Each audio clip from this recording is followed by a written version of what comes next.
Dirty Truth Tellers.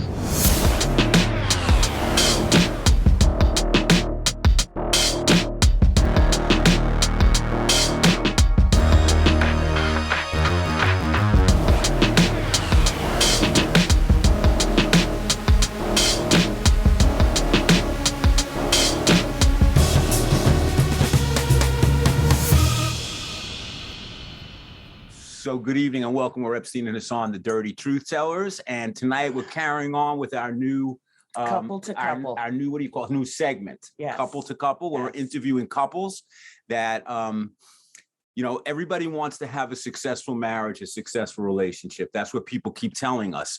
So because we are experts on this, we've mastered the art of marriage and relationship. Been married for over 35 years. Long years. And as we often say in our live show, we have failed at everything in our lives. Everything. But not our relationship. Our relationship, we are masters. And tonight we have a couple to interview. Yes. And please welcome to the show. I'm going to try to do this now. You ready? Roll your R's. Please welcome Mr. and Mrs.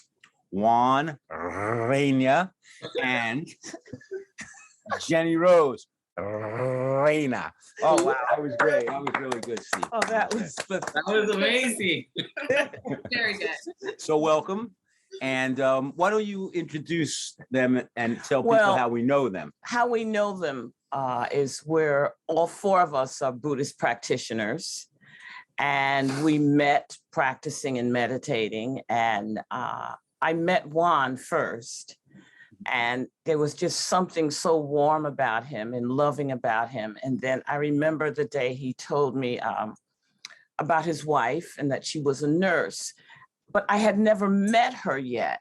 And one day we were at it was like a puja, and I'm looking at Juan, and he's like being really helpful to this woman, and I'm sitting there going, who the hell is this? This ain't Jenny Rose. Like, I didn't know what she looked like. So I asked him, and he goes, oh, that's my wife. So I said, okay. All right. I was looking out for you, Jenny Rose, and I didn't even know you. Yes, that's the way she is. He was a little too helpful. Like, he never helped me turn my pages, okay? Now, Jenny Rose is a nurse in training, right? Yes. You're almost finished as a nurse, right? Yes, I'm a student nurse, and I'm in my senior year, so I've got about 7 months of school left. Wow. So she's a very kind. I will be your first patient. Well, I'm sure hopefully she's had a few to train on before she gets to you. I don't care. You're a first patient. I don't care. I'm going to get to some nurse questions in a little while. Yes. Now, Juan is a teacher. You're a school teacher. Now, I noticed something about you which I didn't know at all, and maybe I'm off about this, but are you also an actor? Trained to be an actor? I am trained to be an actor. Okay. Am I currently acting? No. Okay. No, because I think if you're a school teacher, you're acting. But somewhere I saw something which made me say that. His teacher had passed. Yeah, an acting teacher at Stella Adler, right? The great Jimmy Tripp. He was incredible. I think he was an emanation, personally. Yeah. But he was phenomenal. The best acting professor I've ever had. Okay. But yeah. That's where I saw it. And I was like, he trained at Stella Adler, because that's like a kind of serious acting training school. The reason I know this is that I am a failed actor, along with failed comedian, failed many things. But you're a great husband. And unbelievably great in bed. Those are my only, and a great meditation teacher. Those are things that Well, what else counts? Right, but that's about it. But I did fail as an actor. I studied with the great acting teacher, George Morrison, who had an acting school with Mike Nichols and Paul Sills. It was like an improvisational type of acting training. And George Morrison was a well-known acting teacher. How could you have failed? His most famous student was Gene Hackman. Oh, well, George is dead. Gene is still alive, How could you have failed? Well, I mean, I failed on every audition I went to. I never was, I'm not a good auditioner. That's not a strong suit of mine. But now back to them, Hassan, because then you'll tell me I talk too much. Right? You bring it to me, and now I'm going to be accused of talking. I just wanted to see what you would do with it. All right. So back to the nurse thing. This is what we need to know. Yeah. See, when Hassan's mom was in the hospital, I went to the hospital a lot to see her. She was very ill for a really long time. I mean, here in New York, right? It was a New York Presbyterian. Right. And I started getting all these fantasies about nurses. You know, they run around in their pajamas like that, looking like, right? You wear like a pajama. You don't look like the old school nurse with the white hat. And the white stockings and the white you all shoes. wear like pajama looking things, right? Yeah. So when you and Juan are together, do you ever dress up as a nurse and force him to take his medicine? You know, I've tried practicing on him and he won't let me. Like, I'm like, let me just insert an IV, you know, just so I can. Whoa, that's pretty, I mean, that's real trust, okay? Yeah, he won't let me. You got a certificate or something before you do that? Well, you've never done that. And there's no role playing where, you know, Juan has been a bad husband. I think it's when she gets home, the last thing she wants to do is be a nurse. Oh, maybe she can feed him. You can do that. You'd like that, like turn me. No, that's disgusting. Yeah. Well, we mentioned this on our last show when we first met a long time ago. Hassan was trying to be sexy. And we were at in the Poconos somewhere, right? I don't forget where it was, in the Poconos. And she came out wearing rubber pants, which were kind of hilarious, you know, seeing her in rubber pants, like baby rubber pants. There's nobody laughing at this but you. All right, take over then. Okay. Now it's going to get very serious. Yes, she's going to get very serious. Yes. Who hit on who first? I hit on him. He was actually acting at a show, and I thought he was a good actor, and I thought he was pretty cute too. So I went up and talked to him after the show, and he was very kind, very polite. Really? So was that? But as soon as I heard she had a boyfriend, I was like, next. So you told him you had a boyfriend? I think my friend told him that I had a boyfriend.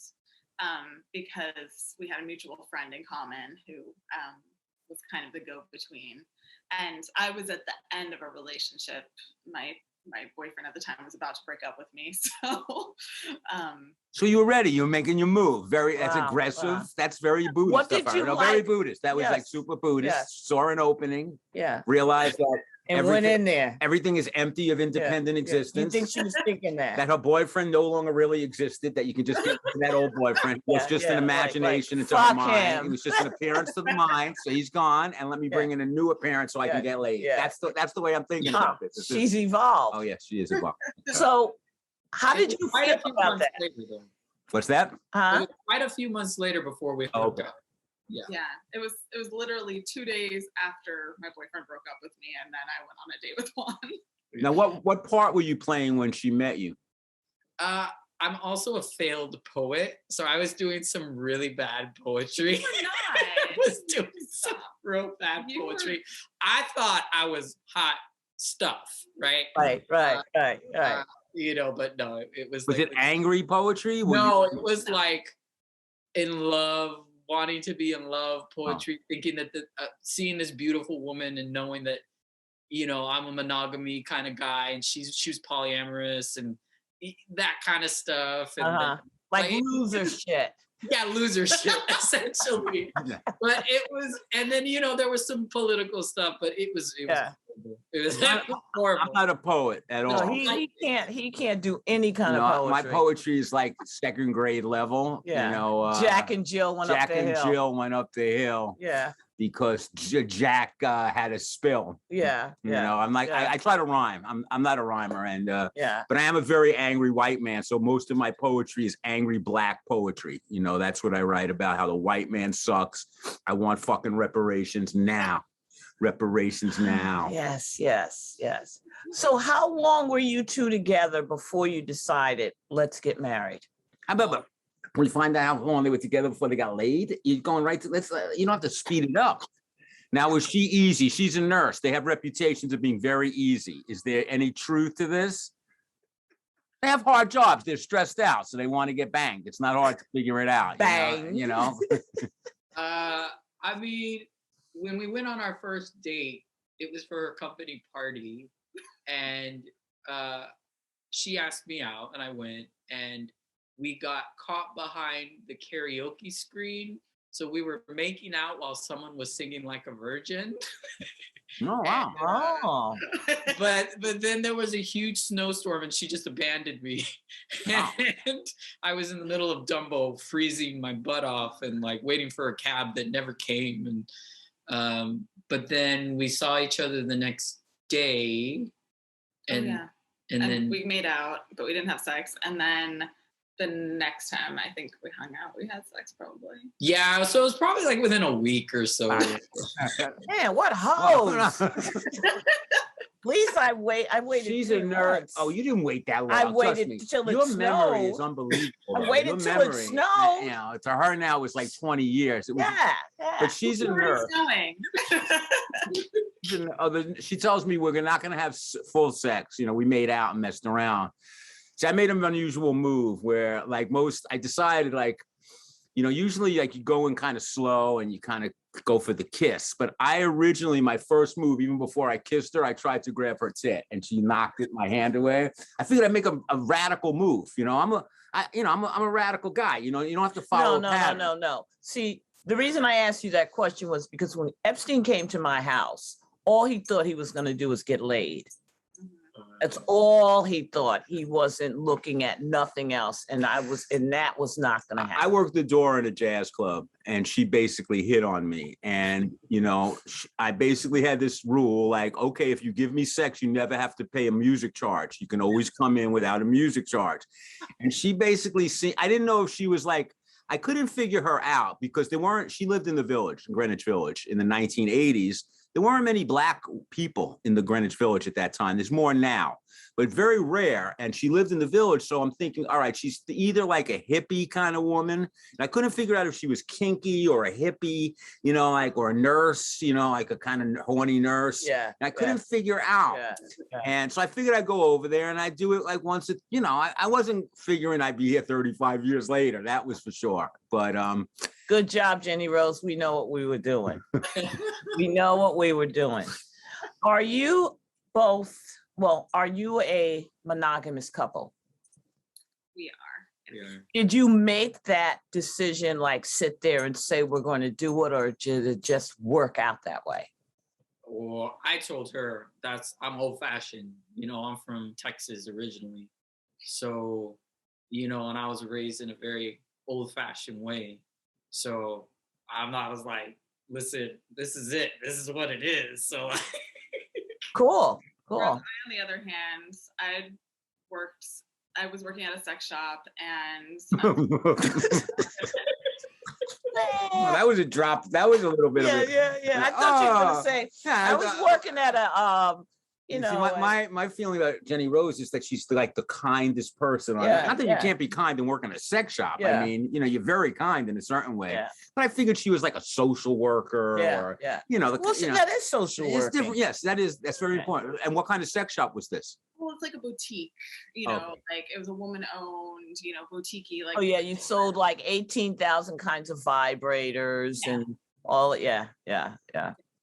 So I've been working there for a long time, and I, you know, had been, you know, non-monogamous and monogamous, and you know, but so I think I was at a point where I wanted to be in love with somebody, and I really liked Juan, and so, you know, it was a little bit, I don't know if sacrifice is the right word, but like it was a lifestyle change for me a bit, and so we've kind of figured it out as we've gone along. But yes, we are monogamous. And well, it's very important because Hassan, when I first met her, speaking of vibrators, she had a vibrator that was so loud. It was like, literally the lights in our building would start flickering whenever she put this vibrator out. The woman next door banged on my door and said, could you please your wife? My electricity just went out. It was like a machine, like a really powerful machine. She'd have to roll it in on like this kind of like a tank would enter into the room. She'd get prepared. We'd insert it. And then it would start. But then she went pocket rocket. She went a whole other direction. You know, it was a time you weren't comfortable going in the store buying that.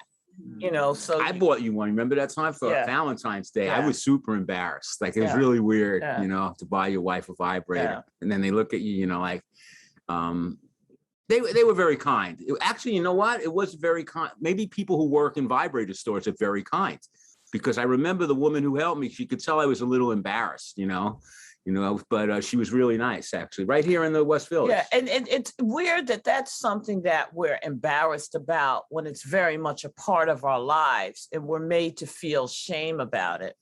Yeah. Well, we're made to feel shame about many things. Yeah, that's part of what you know. Yeah, we've talked about that a lot. Like, there's so much shame in our world. We're so confused about sexuality. We're so twisted as a society about sexuality. And like, I remember when I first started having sex, I didn't have a clue what I was doing. Like, I didn't have a clue. I didn't know anything at all. Most people's lives. I'm not much better like now, that. but I'm not a whole lot better, but I've made some improvements. But you know, most sort of like meditation. You can't rush it. 30, 35 years, maybe you'll have a minute of, you know, of clarity. Sort of like me, 35 years, I can sort of find the click now. You know, I'm better. I'm better. Not great. You know, I'm not like Christopher Columbus. I'm not a great discoverer. No, he wasn't either. No, like he couldn't find. He found him. He lied. Right. He was going to India, and he ended up in Dominican Republic. That was kind of a good sailor. Well, I'd asked you earlier. We talked about Buddhism. Who brought who? Who introduced the other to Dharma? That was me. Yeah. How long have you been practicing Dharma? Maybe like, oh wow, maybe like 11, 12, 10, 11 years, 12 years. And her job, the sex shop, had moved her, essentially forced her to move across the country to California. And then my best friend, just within a week of her leaving, when we had been together 5 years, then my best friend left to California as well. And then all of a sudden I was in this city by myself, literally. There was no one else. And I was working this horrible hospital job. And I started having all these medical issues. And every time I'd go to my doctor, he was like, I think you should go try meditation. Like, every time, like a Western doctor, like a regular old doctor. And finally one day he was like, you know, I really think you should do some meditation. And so I Googled online meditation in Brooklyn, and Vajradhara popped up, and it was only 3 blocks from my house. So I went, I liked it. It was good. She could see the difference phone wise. And then after about 2 years of living apart from each other, I was like, baby, you gotta come home. I'm over this. And so when she came home, I still was going to the center, and one day they were having a Bodhisattva vow ceremony. And I was like, I was just like, sweetheart, I never forced, I never pushed. It was just a thing I did. And I asked her, I said, you know, this is really important to me, and I just feel like someone should see me take it. And our teacher at the time, and so she was like, yeah, I'll go with you. Like, as a support person. As a support person. It was like, you know, you don't have to do anything. It feels like you should be there. And our teacher at the time was so skillful in the way he presented it that by the time we were about to take it, she leaned in and she was like, I want to take it. I think this is really cool. Wow. And so we took it together. Wow. Wow. And she's been coming ever since. But I would come home and be like, baby, I'm going to die. I'm going to die one day, baby. And I wanted to slap him. I would get really mad because, you know, it's like, it's different to say like, I'm going to die versus like, he's going to, you know, it's like, it just feels really different. And so I would get upset because I was like, then I would immediately have all this anxiety, you know, and like, I'm going to lose him. And of course, as a Buddhist practitioner, that's part of it. But, you know, that's not necessarily the primary focus of like, you know, initially to start out. Well, actually, I mean, if you think about it, in Geshe Kelsang's book, The New Meditation Handbook, he has death as, I believe, the second It's the meditation. second It used to be meditation. third when I started, but now it's the second meditation. And we are encouraged as Buddhists to think about the fact that we might die every day. And a lot of people are very uptight about that. Recently, I had that experience online. My friend lost somebody he knew died very young, and he didn't know the cause.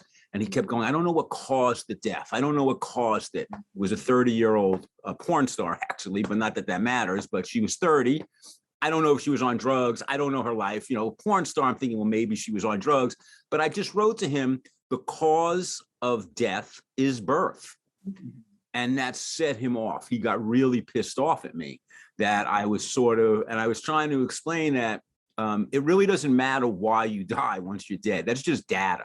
It doesn't matter. Something is going to kill you, and you might die at 4. I've been practicing that meditation for many years, and I think it's very helpful to remind yourself every day that you might die, because you actually might die. I mean, if you think you're not going to die today, that's actually, in a Buddhist view, as a delusion, because you could. But I understand that, you know, and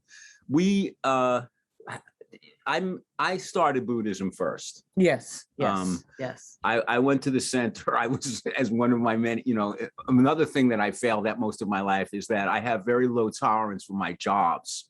And I've burned more bridges than anybody on earth. I blow bridges up when I leave. You know, when I leave a job, they never forget that I left. You know, I've gotten better since I've been a Buddhist, actually, but this was, you know, it was right around 9/11. And I was managing the knitting factory, which is right near the World Trade Center. And I started going to the classes, and she didn't want to go at first. But you want to carry on? Because I heard a sigh there. Like, oh no, I was thinking about what you were saying. Oh, because we have this thing, you know, we're just starting this interview thing. So we're watching ourselves. Yeah. And, you know, we're trying to figure out, like, you know, like she told me, most of the interviews, I end up doing all the talking and I don't let the guests talk. So I heard a little sigh there. So I thought that maybe she was giving me the clue that I'm talking too much. So what does he do? He talks. I basically interview myself. Hey, Yes, go ahead. I'm yes. gonna quiet down for a little while. When you both have an argument, how do you utilize Dharma? Well, I can tell you how we shouldn't utilize Dharma when we fight, because I'm sure you know, as a Dharma couple, like say for instance, you know, she says something to me, or I say something to her, and one of us will be like, well, you know, I'm not the cause of your anger. Oh man, that would. And then that'll set one of us off. Yeah. Usually it'll set me off. And I'll be like, don't say that to me. Yeah. And then we feel bad about it. Yeah.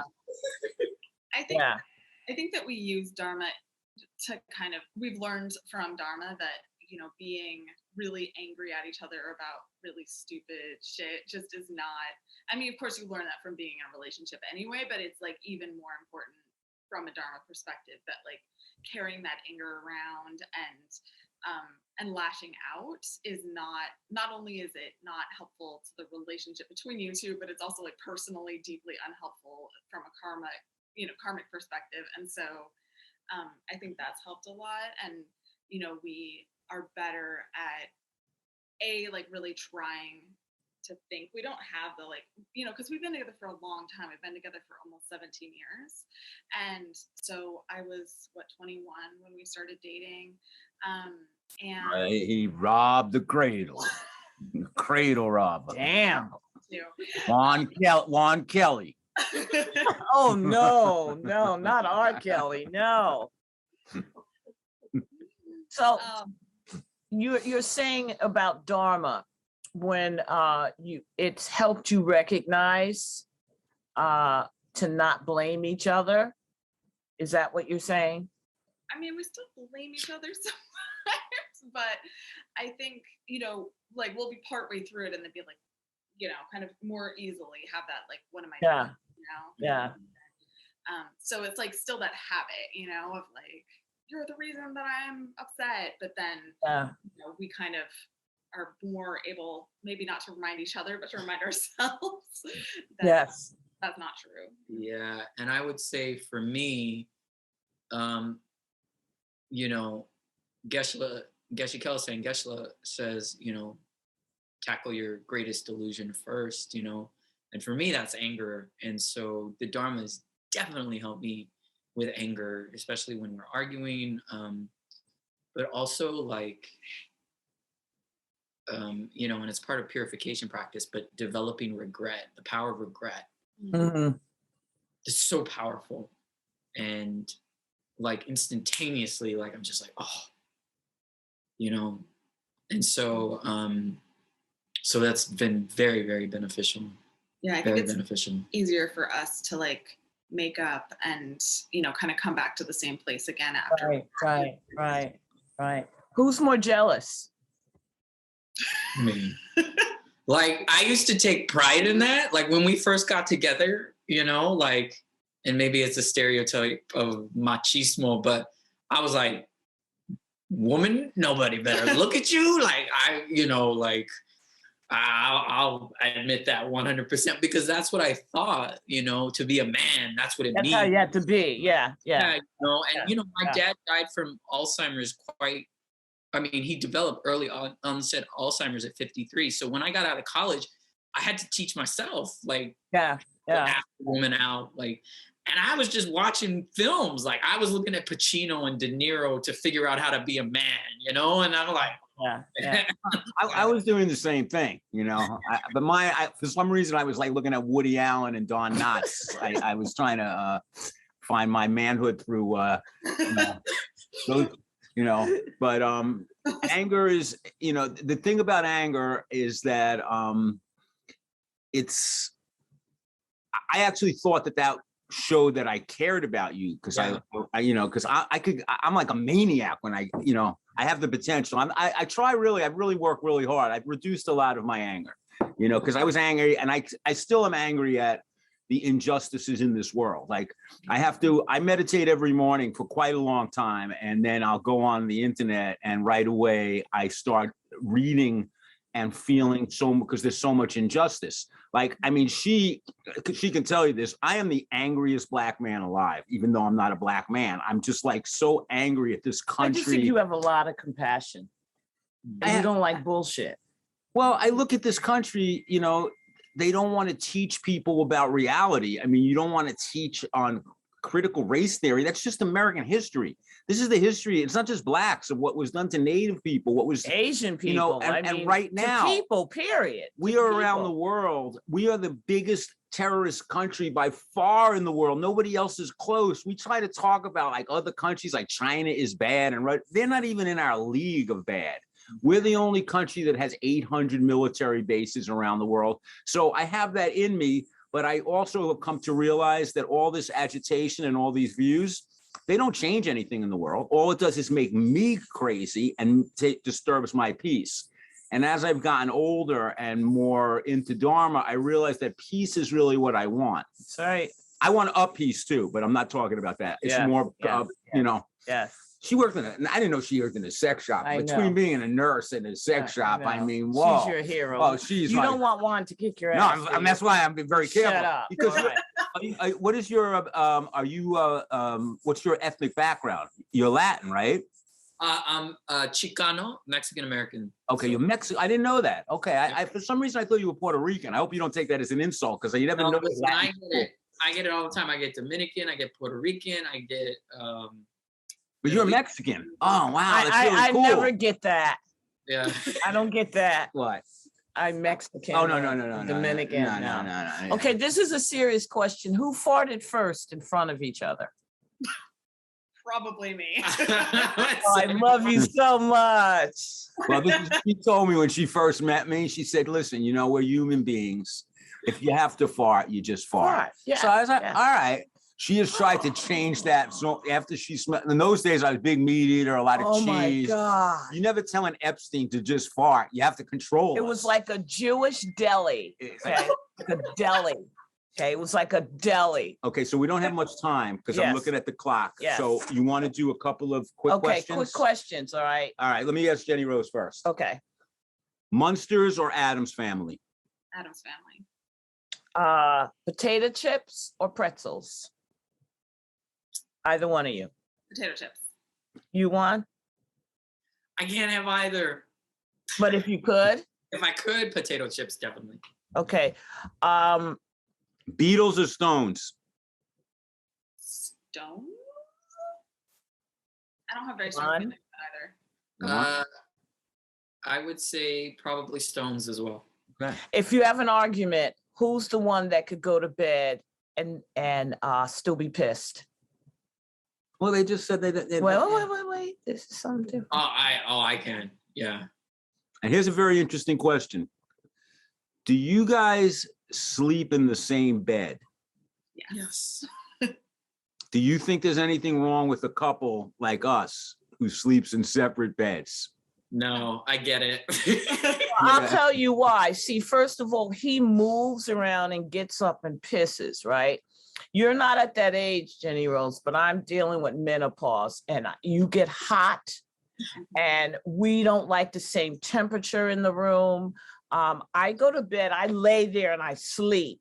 He's a get up. He's got to have a pretzel. I get up literally. It drives me freaking crazy. I get up and pee every 20 minutes now. I can't handle it. Jenny Rose probably understands this because she's a nurse. You know, like men pee a lot when we get old, man. It's like, then I come back into bed. She's in her menopause days. She would have air conditioning on when it was 20 degrees below zero outside. She's sweating. And I am sweating like a crack addict. You know, and she's snoring. She snores like Louis Armstrong. Oh, yeah. Okay, I'll tell them this really quick. When we went to the temple upstate, we're staying in a really small room, right? The two of us. Freezing. I have a really hard time when I go to a new bed. Like, I can't just go on a bed. I'm a neurotic, Jew. I need to be comfortable.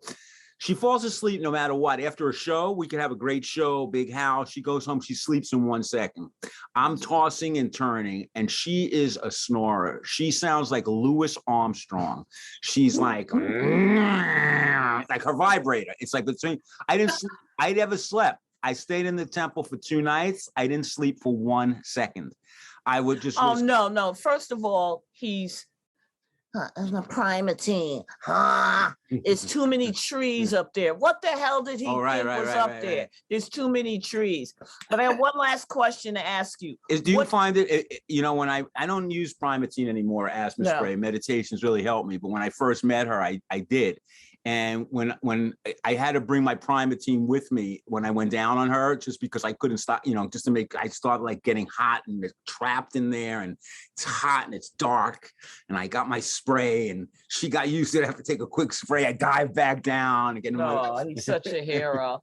Such a hero. Sacrifices. What did you learn? Sacrifice for love, yes. What did you learn about each other during COVID that you wish you hadn't learned? I wish I hadn't learned. Oh, man. I mean, we've spent a lot of time together even before that. Yeah. But COVID was different. It was usually, okay, I'll say one thing. Look at her face. So usually it's me, the one dealing with anger, but this one turned into the Incredible Hulk. She turned into it. I love it. I walk around the park. If she didn't see anybody with a mask, I'd be like, baby, no. Mask police, yes. Right. Yes. Yeah, I was You get together with Jonathan Ringel. I mean, if somebody doesn't have a mask on, he outs them on the he train. Takes photos of them. Yeah, he tracks down their family photos and puts them on. What the hell are you doing? Yeah. So that's what I learned about her, but I still love her because I totally know what it's like to Hulk out. But we told each other when the pandemic hit, we looked at each other and I was like, baby, we got 2 things to do. Stay alive and not get divorced. Yeah, I love that. And so far we're good. We're good. So okay, I'm gonna ask Jenny Rose this. What was he like when he came home tonight? Knowing he had to do the interview, he got home from work. What was he like? He was fine. He was, rushing around, getting everything ready. Okay. I was more stressed out than he was. For me and her, actually, I didn't even really know this woman before COVID. I'm telling you, with the COVID hit, I was like, who the hell is this? I've never spent more time. I felt like we were in one of those, like, remember Lock Up on TV when that show when the guys are in 'Cause we prison? literally just have We have one a and a half tiny room, apartment and we tiny. were with each other constantly, like nonstop. There's nowhere to You hide. know, like it was just like, you know, I didn't really know her. You know, I didn't even know her. I used to like have a moment when she would leave, and then I didn't for like months. You know, I've so- probably been in the house more than him. all I've done is meditate. Like I became Yeah. a monk. You know, I'm sort of returning to life now. I'm going around again. That's, you know, I'm doing other things a little bit. Still a little hesitant, but I was very monk-like. Like I was meditating hours a day, and it's very, in that respect, it was, you know, I think I set up for my next life that, you know, I may, you know, because I keep coming back to try to get her enlightened, but she's so slow that, you know, I think in my next life, I might just come back as a monk and just finish this job, you know, because I got like, get 7 lives. So, you know. Like, listen, lady, you can't have me in this life. I'm just here to get you enlightened. No shit. That's why I'm here. Yeah. That's why I'm here. I'm telling you, there's no other reason. I can't stand anything about worldly stuff. I really can't. So I come back trying to help her, you know, and, you know. Thank you. It's not easy. Thank you. It's not, definitely not easy. So. If you could tell what is one thing you would love to tell each other that you want each one to know? Something in your heart, what would you say to each other? Like, what would you say to her, Juan, and what would you say to him? Wait a minute. So I was Just like what we want each other to know Do you have any like deep, dark secret? Hassan always tries to Not get always a a deep, secret, not deep, dark necessarily a secret. to come out. about the other person or about About our yourself. What About would yourself. you like to tell him? You know, a lot of times if something happens to a couple go, oh, I wish I would have said, I wish I would have done. Like, that's a great idea. Like, if Juan does drop dead, like right within the next minute, which would be good for the show, we get a lot of people would watch. Like Juan's last moment on Earth. Yeah. Come on, Juan, give us a break, man. We could use a few more subscribers. Yeah. That would help. And we get people to really, you know, what would it be? What would you tell them? I mean, I don't think I have any like secrets that I would want to tell him. So I think, I mean, what I really want him to know. What do you like, really want him to know? I really want him to know how incredibly special he is. Like, I think he doesn't like know, you know, like when I tell him I love you and you're amazing and you're so kind, I don't think sometimes it like penetrates through, you know, and so that's what I would want him to. Well, our clock is about to run out, actually, but you two are two of the from my heart. You're two of the most wonderful, kind people, and we have a lot of love for you. Now, usually, I want to hear what Juan I'm wants telling to you, give her. it's going to go off the Zoom. Okay, what Okay. do you quickly? What do you want to tell her? that you are gold. You're gold. That's it. You're gold. Remember those 2 things. You don't look Jewish. You're gold. Yeah. Gold is like really Jenny Rose Gold. Very Yes, unusual. yes, You're yes. gold. Yes. Yeah. You're not gold, baby. No. You're sapphire. Sapphire. There they are. Give them a big round of applause. Thank you both so much for playing with us. And yes, thanks a lot. We'll let you know when the show will go up sometime next week. And usually we do a whole thing that we tell people that we have sex with you in our minds after the show. Yes. But yes. because we're Buddhist brothers and sisters, we'll tell you the same thing. We're going to have Yes. sex with you after the show Yes, today. in our You're in a minds. nurse's outfit, Yes, also working in a yeah. porn store. And you're at a the same teacher. time. Yes. Juan yes. is doing his bad Bad poetry in front of the yes, store, Yes. Yes. you know, to get people Yeah, motivated with the to buy. beret Yeah, on, with the beret. all black Yes, turtleneck. yes, Yes. Yes. It's Yes. me. You can do anything you want with us, you know. Yeah, we however don't you- care. Just, you know, if you want to make me muscular, if you have a great imagination, like Ain't if you that can great? really, You really- can make me taller. you can, yeah, right, you know, and just visualize some interracial Black Jew love. Yes, Oh yes. yes, We love you we're guys. the dirty truth tellers. You. Bye-bye. Thank you so much.